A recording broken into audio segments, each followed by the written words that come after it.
Every HTTP response carries a 3-digit number at the top. Before the body, before the headers, every HTTP client reads this number. 200 means it worked.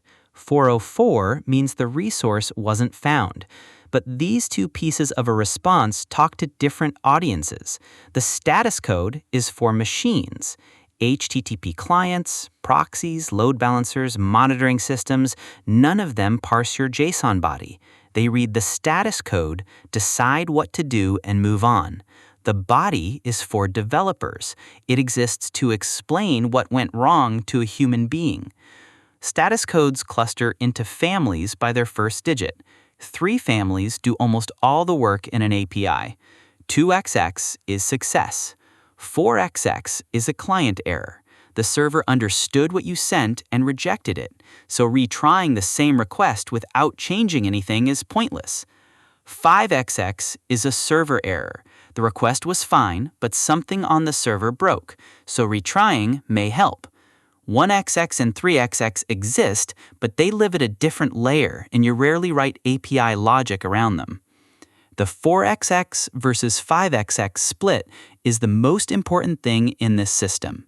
It tells retry logic whether to retry, tells monitoring whether to alert, tells circuit breakers whether to trip.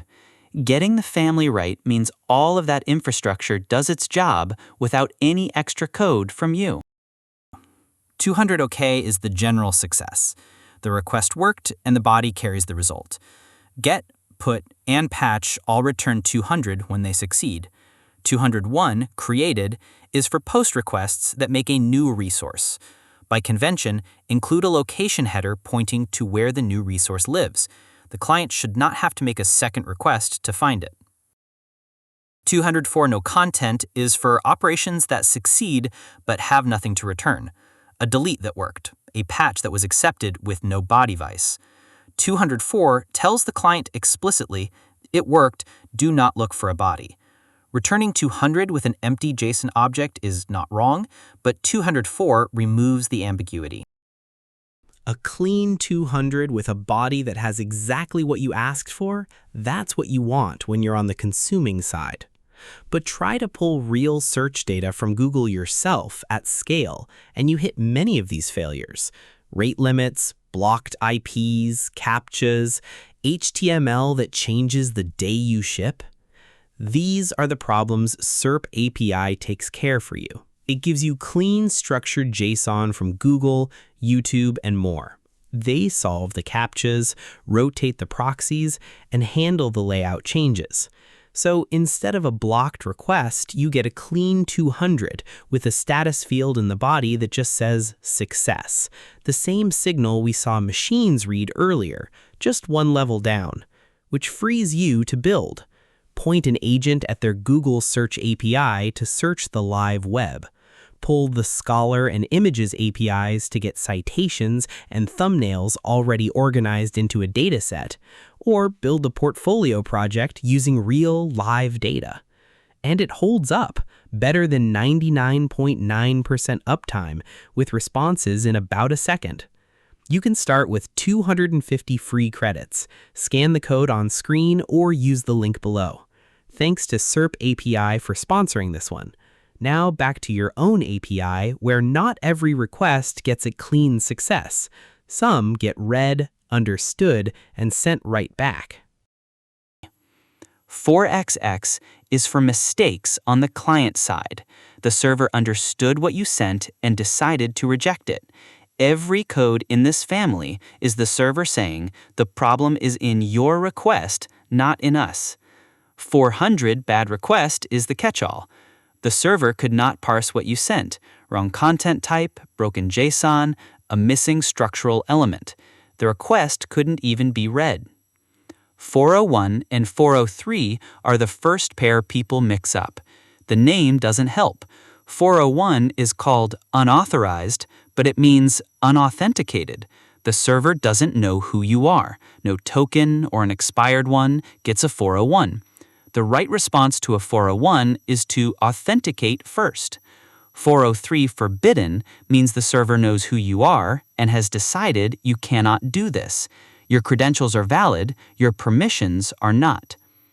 A standard user hitting an admin endpoint gets a 403, not a 401. 401 means go authenticate. 403 means you're authenticated, but the answer is still no. 404 is for resources that do not exist. Some teams also returned 404 for resources a user has no permission to see, to avoid confirming that the resource is there at all. Both approaches are used in practice. Choose one and be consistent. 409 conflict is for state conflicts. The request is valid, the server parsed it, but the current state of the data makes it impossible to complete, creating a user with an email address that already exists. 400 and 422 are the second pair. 400 is for requests the server cannot parse at all. 422 unprocessable entity is for requests the server parsed successfully, but the data fails validation. An email field set to not an email. An age set to -5. The JSON is valid, the values are not. The rule is, if the server could read it but it is wrong, use 422. If the server couldn't read it at all, use 400. 429, too many requests, is for rate limiting. The client sent too many requests in a window. Pair it with a retry-after header, telling the client exactly when to try again. A well-behaved client needs that number to back off correctly. 5xx is the server's fault, not the client's. The request was valid. Something on the server went wrong. This is the family where retrying can actually help. 500 internal server error is the catch-all. An unhandled exception, a bug, anything the server did not anticipate. 500 tells the client, we broke, not you. 503, service unavailable, is for temporary unavailability. The server is overloaded, a dependency is down, or a deploy is in progress. It should recover. Always pair 503 with a retry-after header so clients know when to come back. Without it, they have to guess. This is why the split matters at the infrastructure level. An HTTP client that sees a 5xx can retry safely with backoff. One that sees a 4xx knows retrying is pointless without a change. Circuit breakers track 5xx rates. Monitoring alerts on 5xx spikes. The whole reliability layer depends on this one digit being correct. The status code told the machine what category of failure this was. Now the body has to tell the developer what specifically went wrong. An error body is a debugging tool, not an apology.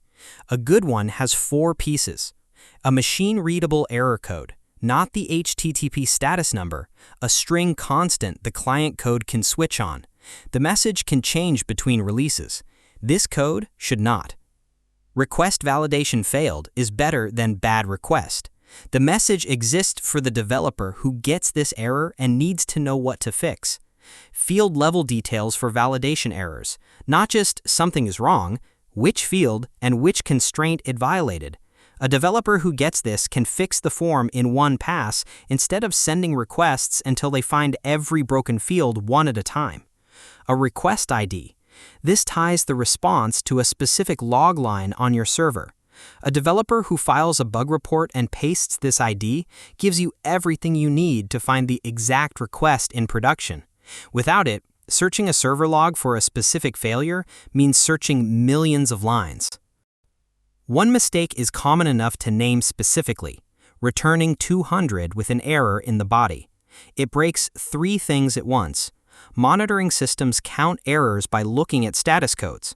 If everything returns 200, error rate reads 0 while failures pile up. HTTP caches treat a 200 GET as potentially cacheable by default. Your error response may be cached and served to other clients. And client retry logic triggers on 5xx codes. A client that receives 200 will not retry, even when retrying would have worked. This pattern came from SOAP, where the HTTP envelope was treated as a transport detail and the body was always inspected. Some early JSON APIs copied the pattern. The HTTP status code is not a transport detail. It is the signal that every layer of infrastructure is listening for. The second thing to avoid: implementation details and error responses. A stack trace tells an attacker your language, your framework, your library versions, your file structure. A raw database error can expose table names and column structure. This is not transparency, it is reconnaissance. Log the full trace on the server. Return a request ID. A developer with a request ID can ask your team for the details. An attacker with a stack trace already has them. Status codes are a shared vocabulary. Every client, every proxy, every monitoring system understands them. Use them correctly, and all of that infrastructure works for you with no extra code. Bypass them, and you rebuild that reasoning yourself everywhere it matters.